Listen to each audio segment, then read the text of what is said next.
నమస్తే న్యూస్ 9 టుడేకి స్వాగతం. ముందుగా బులెటిన్లో హెడ్లైన్స్.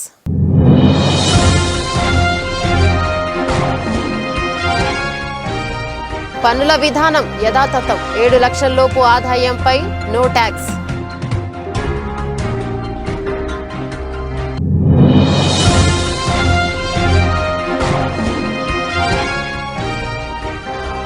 కోటి కుటుంబాలకు 300 యూనిట్ల వరకు ఉచిత విద్యుత్, బడ్జెట్లో ఆర్థిక మంత్రి.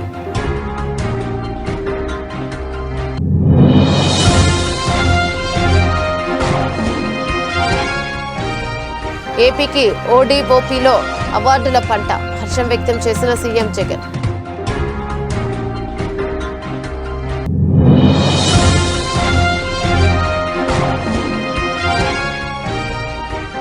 ఎనిమిదవసారి ఎమ్మెల్యేగా ప్రమాణ స్వీకారం చేయనున్న బీఆర్ఎస్ అధినేత KCR.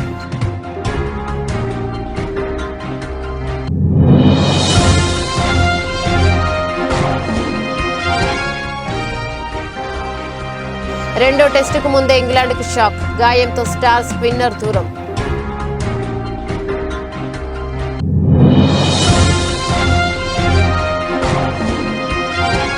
వేషలుగా Bollywood star heroines, interesting గా హీరామండి ఫస్ట్ లుక్.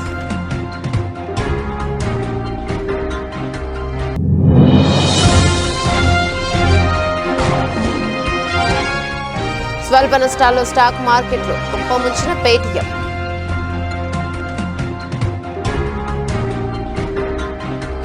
ఎన్నికల ముంగిట కేంద్ర ఆర్థిక మంత్రి నిర్మలా సీతారామన్ పన్ను చెల్లింపుదారులకు బిగ్ రిలీఫ్ ఇచ్చారు. వచ్చే ఆర్థిక సంవత్సరం 2024-25 లోపు వేతన జీవులు 7 లక్షల లోపు ఆదాయం గలవారు పన్ను మినహాయింపు ఉంటుందని ప్రకటించారు. ఆదాయం పన్ను స్లాబ్లో ఎటువంటి మార్పులు ఉండవని స్పష్టం చేశారు. 2024-25 ఆర్థిక సంవత్సరానికి కేంద్ర ఆర్థిక మంత్రి నిర్మలా సీతారామన్ తాత్కాలిక బడ్జెట్ ప్రతిపాదనలు సమర్పించారు. గత 10 ఏళ్లలో పన్ను వసూలు రెండింతలకు పైగా వసూలయ్యాయని తెలిపారు. పన్ను వసూళ్ల 20.02 లక్షల కోట్లకు చేరుకుంటాయని తెలిపారు. బడ్జెట్ అంచనాలకు మించి ప్రస్తుత ఆర్థిక సంవత్సరానికి 30.03 లక్షల కోట్లకు చేరుతాయని అంచనా వేశారు. The Indian economy has witnessed profound positive transformation in the last 10 years. The people of India are looking ahead to the future with hope and optimism. With the blessings of the people, when our government under the visionary and dynamic leadership of Honorable Prime Minister Shri Narendra Modi assumed office in 2014, the country was facing enormous challenges.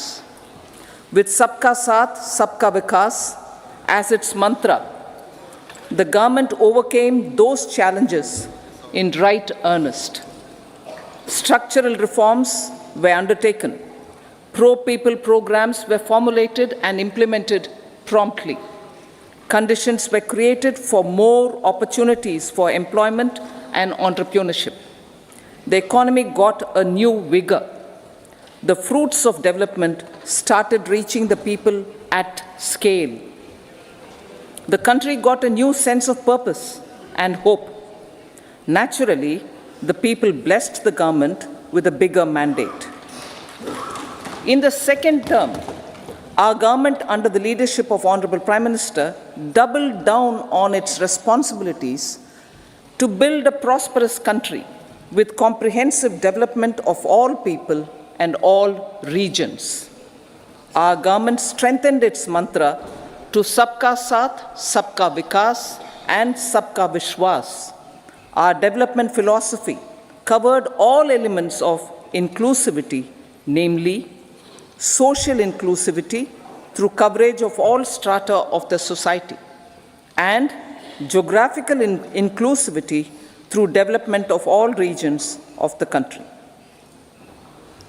With the whole of nation approach of Sabka Prayas, the country overcame the challenges of once-in-a-century pandemic, took long strides towards Atmanirbhar Bharat, committed to Panch Pran, and laid solid foundations for the Amrit Kal.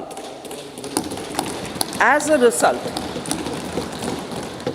a result, our young country has high aspirations, pride in its present, and hope and confidence for a bright future. We expect that our government, based on its బడ్జెట్లో కేంద్ర ఆర్థిక శాఖ మంత్రి నిర్మలా సీతారామన్ కీలక వ్యాఖ్యలు చేశారు. Current కష్టాలు లేని దేశ నిర్మాణానికి తమ ప్రభుత్వం కట్టుబడి ఉందన్నారు. దేశంలోని 1 కోటి ఇండ్లపై రూఫ్ టాప్ సిస్టమ్ను బిగించనున్నట్లు తెలిపారు. దాంతో ప్రతి నెల 300 యూనిట్ల వరకు ఉచిత విద్యుత్ను ఆయా కుటుంబాలు పొందగలుగుతాయన్నారు. దీంతో ప్రతి కుటుంబానికి ఏటా 15,000 నుంచి 18,000 వరకు ఆదా అవుతుందని చెప్పారు. వినియోగించుకున్న విద్యుత్ను పంపిణీ సంస్థలకు విక్రయించుకోవచ్చని చెప్పారు. అయోధ్య రామ మందిరం నేపథ్యంలో ప్రధాని నరేంద్ర మోదీ చారిత్రాత్మక నిర్ణయం తీసుకున్నారన్నారు. ఈ పథకానికి సంబంధించిన పనులు త్వరలోనే వేగవంతం చేస్తామని ప్రకటించారు. islands, including Lakshadweep. Our economic strength has made the country an attractive destination for business and conference tourism.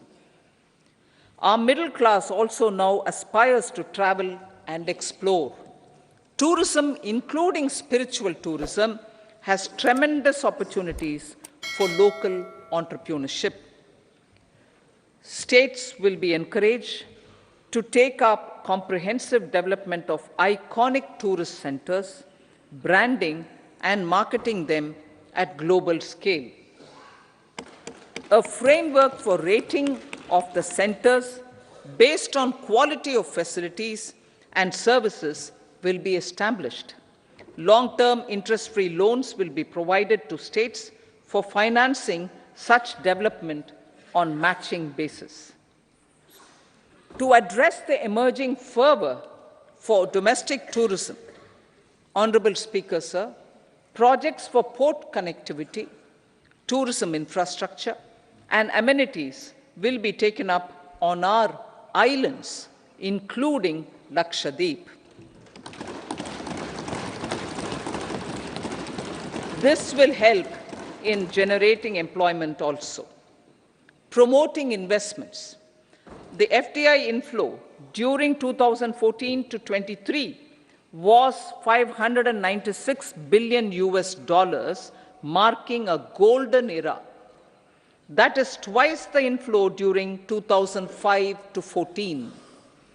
For encouraging sustained foreign investment, we are negotiating bilateral investment treaties with our foreign partners in the spirit of First Develop India. FDI is First Develop India. కేంద్ర ప్రభుత్వం ప్రవేశపెట్టిన one district one product కార్యక్రమం ప్రత్యేకించి చేతి వృత్తుల వారికి ఎంతో ప్రయోజకరంగా ఉంటుందని, దీని ద్వారా వివిధ కళారూపాలను బలోపేతం చేస్తుంది. కార్యక్రమం కళాకారుల జీవనోపాధిని కూడా కాపాడి ఉపాధి అవకాశాలను కల్పించడంలో కీలక పాత్ర పోషిస్తోంది. వన్ డిస్ట్రిక్ట్ వన్ ప్రొడక్టులో ఆంధ్రప్రదేశ్కు అవార్డుల పంట పండింది. 6 ప్రతిష్టాత్మక అవార్డులను కైవసం చేసుకుంది. కేంద్రం చేపట్టిన ODOPలో ఒక్క ఏపీకే 6 అవార్డులు రావడంపై ముఖ్యమంత్రి వైఎస్ జగన్మోహన్ రెడ్డి హర్షం వ్యక్తం చేశారు. అవార్డులు వచ్చేలా కృషి చేసిన అధికారులను సీఎం వైఎస్ జగన్మోహన్ రెడ్డి సాధించారు. కాకినాడ జిల్లా ఉప్పాడ జిమ్దాని చీరలు, అరకు కాఫీకి బంగారు పతకాలు వచ్చాయి. పొందూరు కాటన్, కుడుమూరు గద్వాల్ చీరలకు కాంస్య పతకాలు లభించాయి. అదేవిధంగా మదనపల్లె పట్టు, మంగళగిరి చేనేత చీరలకు ప్రత్యేక జూరీ అవార్డులు వచ్చాయి. కేంద్ర ప్రభుత్వం ప్రవేశపెట్టిన వన్ డిస్ట్రిక్ట్ వన్ ప్రొడక్ట్ కార్యక్రమం ప్రత్యేకించి చేతి వృత్తుల వారికి ఎంతో ప్రయోజకరంగా ఉంటుంది. దీని ద్వారా వివిధ కళారూపాలను బలోపేతం చేస్తుంది. ఈ కార్యక్రమం కళాకారుల జీవనోపాధిని కూడా కాపాడి ఉపాధి అవకాశాలను కల్పించడంలో కీలక పాత్ర పోషిస్తుంది. సామాజిక ఆర్థిక అభివృద్ధిని ప్రోత్సహించడమే లక్ష్యంగా దేశంలోని ప్రతి జిల్లా నుంచి ఒక ఉత్పత్తిని ఎంపిక చేసి బ్రాండింగ్, విస్తృత ప్రచారం కల్పించే ఉద్దేశంతో కేంద్ర ప్రభుత్వం వన్ డిస్ట్రిక్ట్ వన్ ప్రొడక్ట్ కార్యక్రమాన్ని చేపట్టింది. ఈ కార్యక్రమంలో భాగంగా ఏపీకి 6 అవార్డులు దక్కడంతో ఏపీ సచివాలయంలో ముఖ్యమంత్రి జగన్ ను కలిసి వాటి వివరాలు తెలియజేశారు. పరిశ్రమలు, వాణిజ్య శాఖ మంత్రి, ఉన్నతాధికారులు, ఆయా విభాగాల అధికారులు ఈ సీఎం జగన్ శుభాకాంక్షలు చెప్పారు. ఇటీవల ఢిల్లీలోని జరిగిన కార్యక్రమంలో ఆయా అవార్డులు అందుకున్నారు ఏపీ అధికారులు.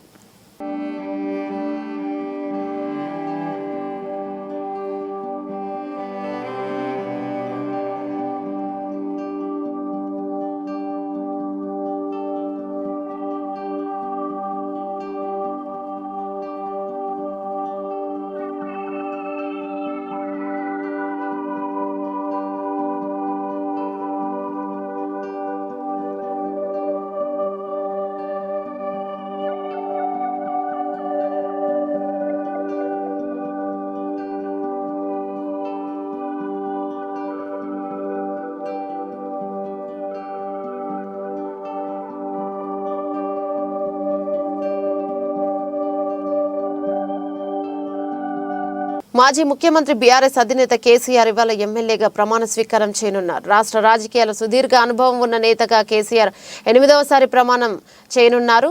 అయితే తెలంగాణ రాష్ట్రం వచ్చాక 3వసారి ఎమ్మెల్యేగా ప్రమాణ స్వీకారం చేయబోతున్నారు. స్పీకర్ ఛాంబర్లో మధ్యాహ్నం 12:30 తర్వాత ప్రమాణ స్వీకారానికి ఏర్పాట్లు చేశారు.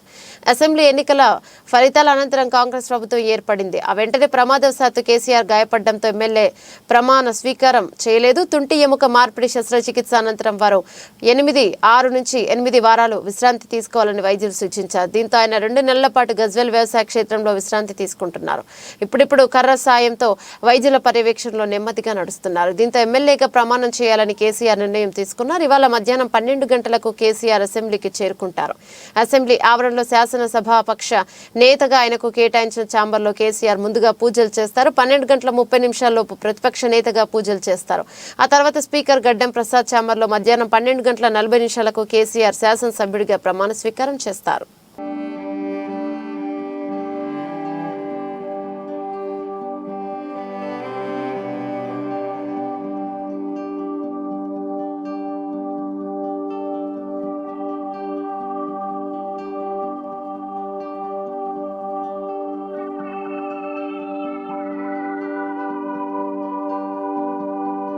జగిత్యాల జిల్లా రాయికల్ మండలంలోని అల్లిపూర్ గ్రామంలో పద్మానాయక్ సంఘంలో నూతన బోర్ను ప్రారంభించారు. అనంతరం గ్రామంలోని తెలుగువాడ, అత్తినేనివాడ, ఎంబారివారివాడ, మందాటి నుండి D53 కెనాల్ వరకు ఫార్మేషన్ రోడ్డు మరియు పలు వార్డులలో రోడ్డు డ్రైనేజీలు దాదాపు 40 లక్షల రూపాయల అభివృద్ధి పనులకు కొబ్బరికాయ కొట్టి పనులు ఎమ్మెల్సీ జీవన్ రెడ్డి ప్రారంభించారు. కార్యక్రమంలో గ్రామ సర్పంచ్ గంగారెడ్డి, బ్లాక్ కాంగ్రెస్ అధ్యక్షులు రాజీరెడ్డి, కాంగ్రెస్ పార్టీ మండల అధ్యక్షులు రవీందర్ రావు, మండల ప్రధాన కార్యదర్శి మహేందర్ గౌడ్, జిల్లా యూత్ ప్రధాన కార్యదర్శి మహిపాల్ రెడ్డి, గ్రామ శాఖ అధ్యక్షులు రమేష్, పురోహితులు వినయ్, వార్డు సభ్యులు వాసు, సురేష్, ఎండి ముజాజ్ దేవి, అనిత, కాంగ్రెస్ పార్టీ కార్యకర్తలు పాల్గొన్నారు.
మేడిపల్లి పోలీస్ స్టేషన్ ముందు హైదరాబాద్ కమిషనరేట్ కానిస్టేబుల్ నాగమన్ ఆందోళనకు దిగింది. తన భర్త వరుణ్ పై ల్యాండ్ తగాదా విషయంలో తప్పుడు ఎమ్మెల్సీ సర్టిఫికెట్లు సృష్టించి మేడిపల్లి ఎస్ఐ శివకుమార్ రిమాండ్కు తరలించే ప్రయత్నం చేస్తున్నారని ఆరోపించింది.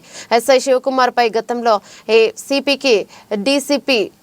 డీసీపీకి కూడా కంప్లైంట్ చేయడంతో తమపై కక్ష సాధింపు చర్యలు తీసుకుంటున్నారని మండిపడింది. నా వద్ద వీడియో ఆధారాలున్నాయి. మా పిటిషన్ను ఎలాంటి పరిశీలించకుండా మాపై తప్పుడు కేసు నమోదు చేసి రిమాండ్కు తరలించే ప్రయత్నం చేస్తున్నారు. ఒక పోలీస్ డిపార్ట్మెంట్లో ఉన్న తనకే న్యాయం జరగకపోతే సామాన్య ప్రజలకు ఎలా న్యాయం చేస్తారని నాగమని ఆవేదన వ్యక్తం చేసింది. ఎస్ఐ శివకుమార్ చేసిన అవినీతి, తీసుకున్న లంచాలపై తన వద్ద ఆధారాలున్నాయని తెలిపిన అధికారులు సమగ్ర విచారణ జరిపి మాకు న్యాయం చేయాలని విజ్ఞప్తి చేశారు.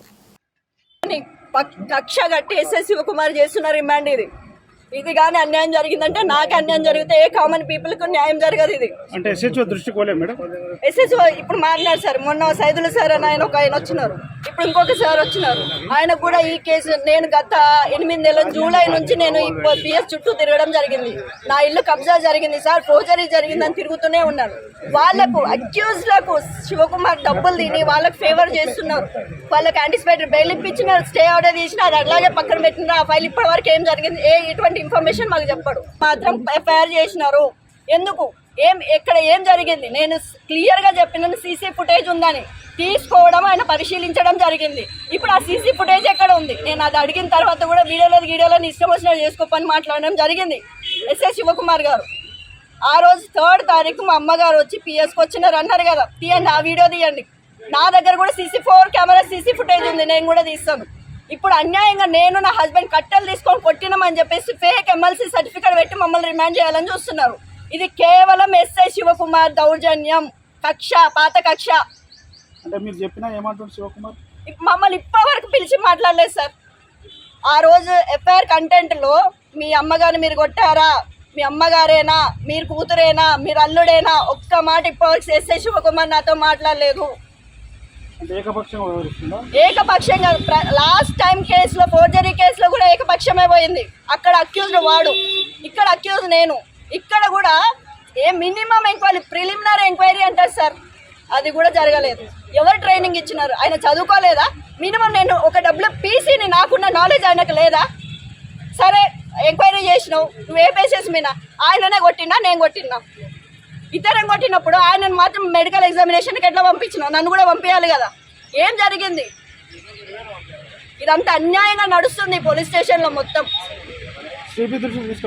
సార్ ఇంతకుముందు నేను డీసీపీకి, ఏసీపీకి, సిపి వరకు కంప్లైంట్ చేయడం జరిగింది. అది సిపి వరకు వెళ్ళిందో లేదో నాకు తెలియదు. మేము చాలాసార్లు సిపి ఆఫీస్కి వెళ్ళి కలవాలని ట్రై చేసినాం, మమ్మల్ని కలవనీయలేదు. గోవర్ధన్గిరి సిఐ సార్ మమ్మల్ని సిపి ఆఫీస్లో కింద కూర్చొని మాట్లాడుతుంటే కూడా మమ్మల్ని వెనక్కి పిలిపించేసినాడు. మమ్మల్ని సిపిని కూడా కలవనివ్వట్లేరు. మరి నేను యూనిఫామ్ వేసుకున్న నా పరిస్థితి ఎట్లా ఉంటే కామన్ పీపుల్ పరిస్థితి ఎట్లా ఉంది? నేను ఈ కనీసం ఈ ద్వారా మీ సిపి దగ్గర పోతే నేను ప్రతిదీ క్లియర్గా మాట్లాడడానికి సిద్ధంగా ఉన్నా, విత్ ఎవిడెన్స్. ఆయన పెద్ద దొంగ అని చెప్పడానికి, అవినీతి పరుడు అని చెప్పడానికి నా దగ్గర ఆధారాలు ఉన్నాయి. బనగానపల్లి పట్టణం ఆర్టీసీ బస్టాండ్ సమీపంలో బనగానపల్లి నియోజకవర్గ కుమ్మరి శాలివాహన సంక్షేమ సంఘం ఆధ్వర్యంలో కవయిత్రి మొల్లమాంబ విగ్రహాన్ని బనగానపల్లి నియోజకవర్గ శాసనసభ్యులు కాట్సాని రామిరెడ్డి కుమ్మర శాలివాహన రాష్ట్ర కార్పొరేషన్ చైర్మన్ పురుషోత్తం, ఆవుకు మండల వైఎస్ఆర్ పార్టీ కన్వీనర్ కాట్సాని తిరుపాల్ రెడ్డి ప్రారంభించారు. ఈ సందర్భంగా బనగానపల్లి నియోజకవర్గం శాసనసభలో కాట్సాని రామిరెడ్డి మాట్లాడుతూ, ముఖ్యమంత్రి జగన్మోహన్ రెడ్డి గారి సహాయ సహకారాలతో బనగానపల్లి నియోజకవర్గ ప్రజల ఆశీస్సులతో బనగానపల్లి నియోజకవర్గాన్ని అన్ని విధాల అభివృద్ధి పదంలోకి తీసుకెళ్లడం జరుగుతోందని, అయితే తెలుగుదేశం పార్టీ నాయకుల అభివృద్ధిని చూసి ఓర్వలేక అడుగడుగున అడ్డుపడుతున్నారని చెప్పారు. అరే గుడ్ ఆయన అంటున్నాడు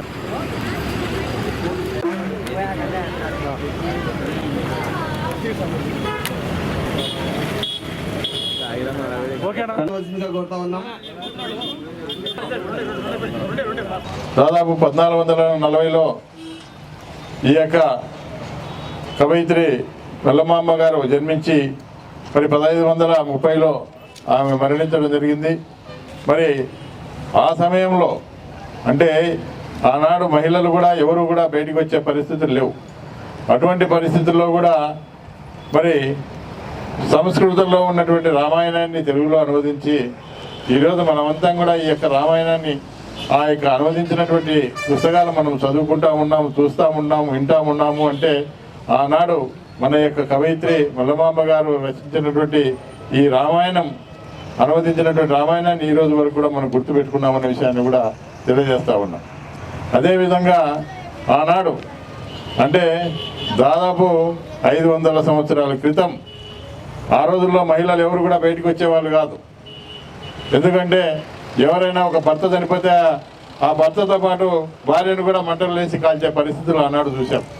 అంటే మనం ఏం చూడలేదు కానీ ఆ రోజు ఇప్పుడు వింటా ఉన్నాం, సతీ గమనం అని చెప్పి ఆ రోజుల్లో ఉండేది. భర్త చనిపోతే భార్య ఉండేదానికి వీల్లేదు. ఆ విధంగా ఆ రోజుల్లో 500 సంవత్సరాల క్రితం అటువంటి పరిస్థితులు ఉన్నాయి. కానీ కాలక్రమేణా ఈరోజు చాలా మార్పు వస్తూ ఉంది.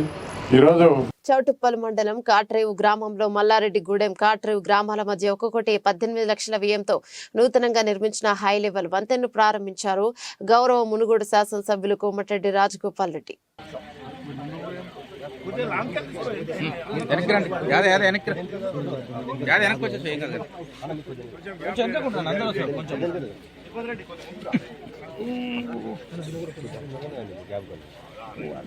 Okay sir.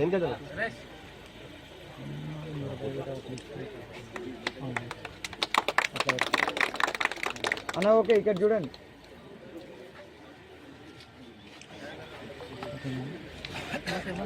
Okay sir.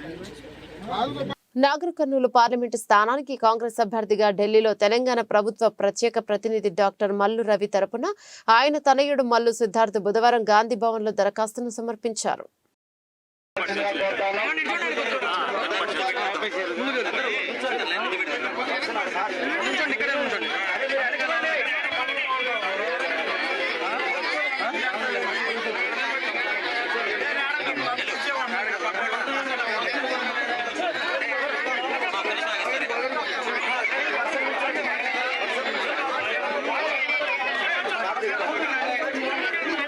నియోజకవర్గ వ్యాప్తంగా అన్ని మండలాల్లో ప్రధాన రహదారుల నిర్మాణం విస్తృతంగా చేపడుతున్నట్లు ప్రభుత్వ విప్ సామినేని ఉదయభాను తెలిపారు. జగ్గయ్యపేట నియోజకవర్గ అభివృద్ధిలో భాగంగా జగ్గయ్యపేట నియోజకవర్గ వాత్సవాయి మండలం వేమవరం పెనుగంచిపోలు వరకు 3 కిలోమీటర్ల మేర 1.5 కోట్ల రూపాయలతో నూతనంగా నిర్మిస్తున్న రోడ్డు నిర్మాణ పనులను రాష్ట్ర ప్రభుత్వ విప్ శాసనసభ్యులు సామినేని ఉదయభాను పరిశీలించారు. ఈ సందర్భంగా ఉదయభాను మాట్లాడుతూ ముఖ్యమంత్రి వైఎస్ జగన్మోహన్ రెడ్డి పాలనలో రహదారుల నిర్మాణానికి అత్యధిక ప్రాధాన్యతనిస్తూ వాటి అభివృద్ధికి కృషి చేస్తున్నట్లు తెలిపారు.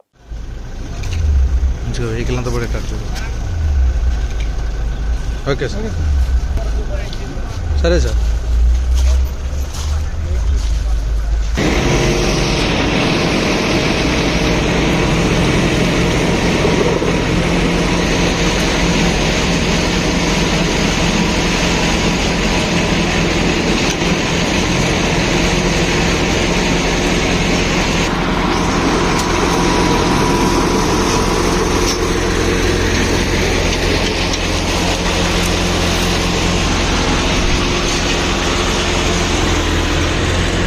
తొలి టెస్టుల్లో గెలిచి జోరు మీదున్న ఇంగ్లాండ్కు భారీ షాక్ తగిలింది.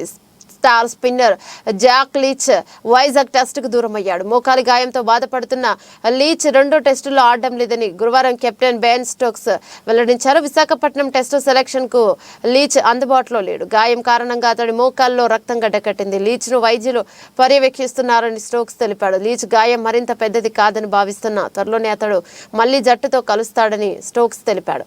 లీచ్ స్థానంలో పాకిస్తాన్ మూలాలున్న షోయబ్ బషీర్ ఆడే ఛాన్స్ ఉంది. అదే జరిగితే క్లాస్ క్రికెట్లో సంచలనం ప్రదర్శన చేసిన బషీర్ వైజాగ్లో టెస్టులో డెబ్యూట్ చేస్తాడు.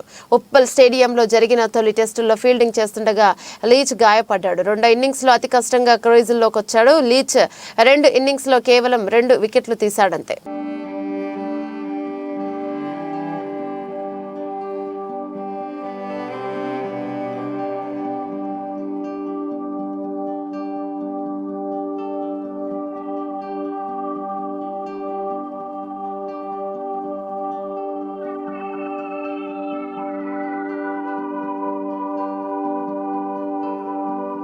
పీడియాడిక్ డ్రామా, యాక్షన్, ఎంటర్టైనర్, ప్రేమ కథలు ఇలా జానర్ ఏదైనా కానీ తనదైన చిత్రాలతో ప్రేక్షకులను మెప్పిస్తుంటారు ప్రముఖ బాలీవుడ్ దర్శకుడు సంజయ్ లీలా బన్సాలి. దేవదాస్, గంగూబాయ్, కతియావాడి, బాజీరావు మస్తానీ, రామ్ లీలా వంటి చిత్రాలతో బాలీవుడ్లో తనకంటూ ప్రత్యేక గుర్తింపు తెచ్చుకున్నాడు. అయితే బన్సాలి నిర్మాతగా మారి తెరకెక్కిస్తున్న తాజా web series Heeramandi the diamond bazaar. ఈ చిత్రానికి బన్సాలితో పాటు విభుపూరి, మితాక్షర్ కుమార్ సంయుక్తంగా దర్శకత్వం వహిస్తున్నారు. ఈ సిరీస్ తో డిపాజిట్ లో ప్లాట్ఫామ్ లోకి అడుగు పెడుతున్నారు బన్సాలి. ఈ సిరీస్ నెట్ఫ్లిక్స్ లో నేరుగా విడుదల కానుండగా దీనికి సంబంధించిన ఫస్ట్ లుక్ తో పాటు గ్లిమ్స్ ను మేకర్స్ విడుదల చేశారు. ఇక ఈ ఫస్ట్ లుక్ గమనిస్తే బాలీవుడ్ స్టార్ హీరోయిన్స్ మనీషా కొయిరాలా, మీనాక్షి సిన్హా, అదితి రావ్ చౌదరి, హైదరి, రీచా చద్దా మరియు షర్మిన్ సెగల్, సంజీదా షేక్లు మహారాణుల మాదిరిగా దర్శనమిచ్చారు. ఒకే ఫ్రేమ్ లో అందాల తారలను దించేశారు. ఈ సిరీస్ కథ విషయానికి వస్తే ఇండిపెండెంట్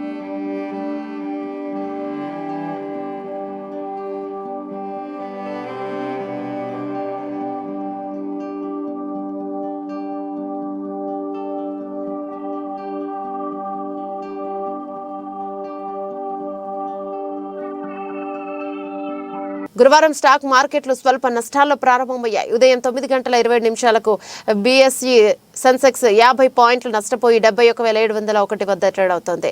ఇక ఎన్ఎస్ఈ నిఫ్టీ 7 పాయింట్ల వద్ద నష్టపోయి 21,718 వద్ద కొనసాగుతుంది.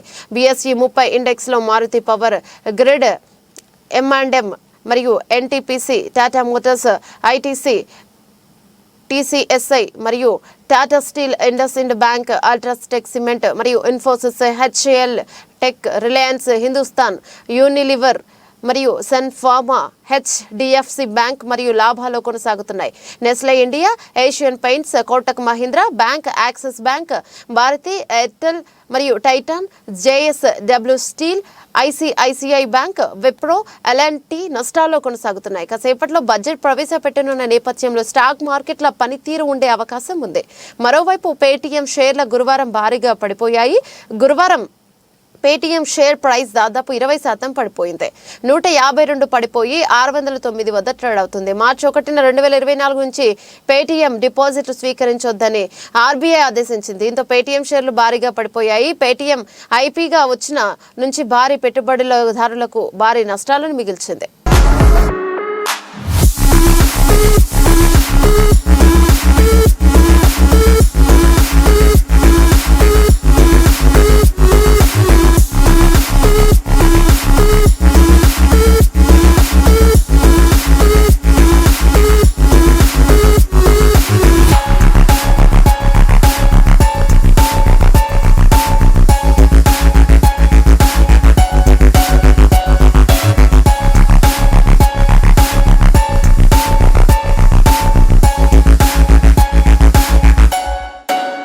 బులెటిన్ ముగించే ముందు హెడ్లైన్స్ మరోసారి.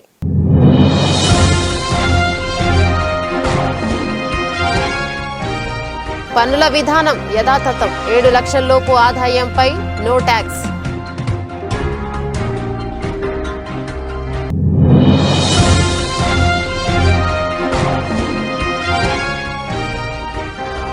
కోటి కుటుంబాలకు 300 యూనిట్ల వరకు ఉచిత విద్యుత్, బడ్జెట్లో ఆర్థిక మంత్రి.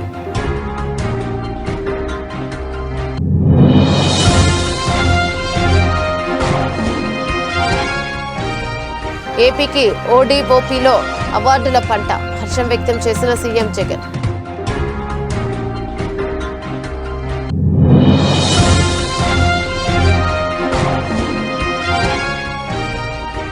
ఎనిమిదవసారి ఎమ్మెల్యేగా ప్రమాణ స్వీకారం చేయనున్న బీఆర్ఎస్ అధినేత KCR.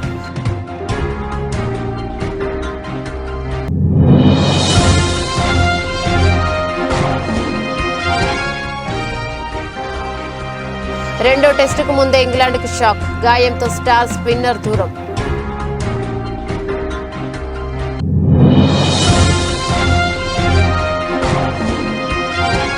వేషలుగా Bollywood star heroines, interesting గా హీరామండి ఫస్ట్ లుక్.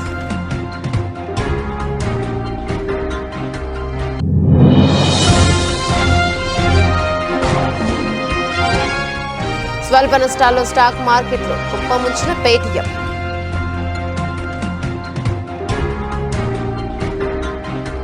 ఇవి బులెటిన్లోని అప్డేట్స్. మరో బులెటిన్లో మళ్ళీ కలుసుకుందాం. అంతవరకు సెలవు, నమస్తే.